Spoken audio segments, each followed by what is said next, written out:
Thank you, audience, for being here. I greatly appreciate it.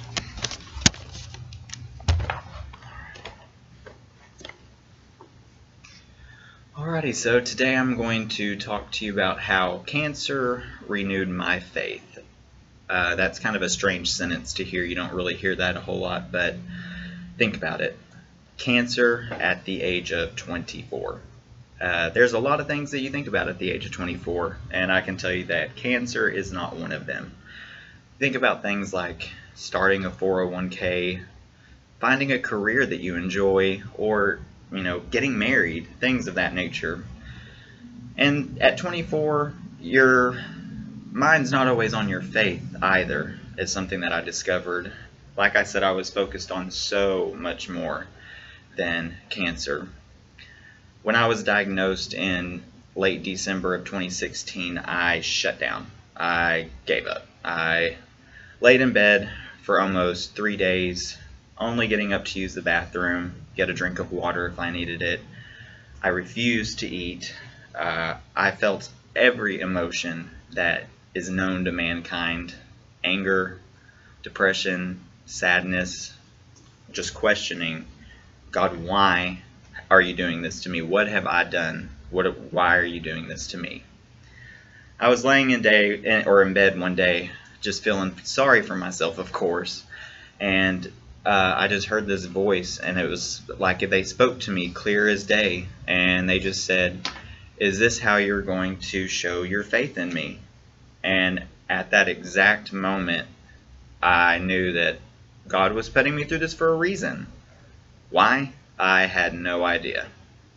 But at that point, I knew, just say okay, and I said, I'm placing all my faith in you. That's all I can do. The fight was really hard. In fact, some of the nurses that I see today that knew me when I was at my worst have actually told me and admitted, I really wasn't sure if you were going to make it or not.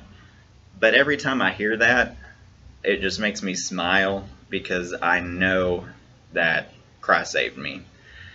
I actually ran into an old friend from years ago. We recently got to catch up, and she was telling me, that we started talking about each other's beliefs and things, and she admitted to me that she didn't understand how I could have so much faith after everything that I've been through, especially because she said I can't see or feel Christ.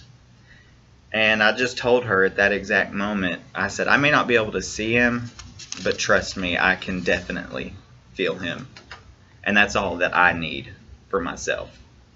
Even some of my family, whenever I came out of my first surgery, they said all I would do was scream because I was in so much pain. But for me, I don't remember any of that. And that's because I tell people that Christ was holding me the entire time that was going on and shielded me from that pain. In the past, I wasn't a person that would pray every day. Not because I didn't believe, it's just I didn't really think about it. Since then, or since my diagnosis, I have prayed every single day.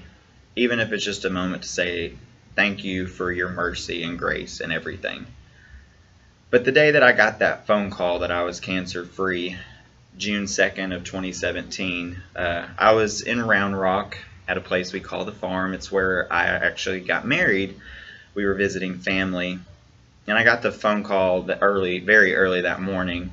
And before I told anyone, the first thing I did was just go out to the pool. By the pool, I sat down, and I just cried and thought, all I could think to myself was, even when I doubted not only myself, but also my faith,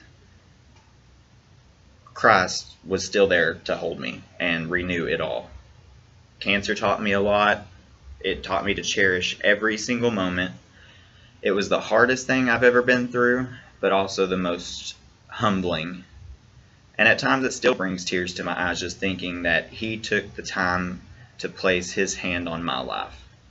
To this day, I believe that Christ gave me the challenge of fighting for my life to bring me closer to him.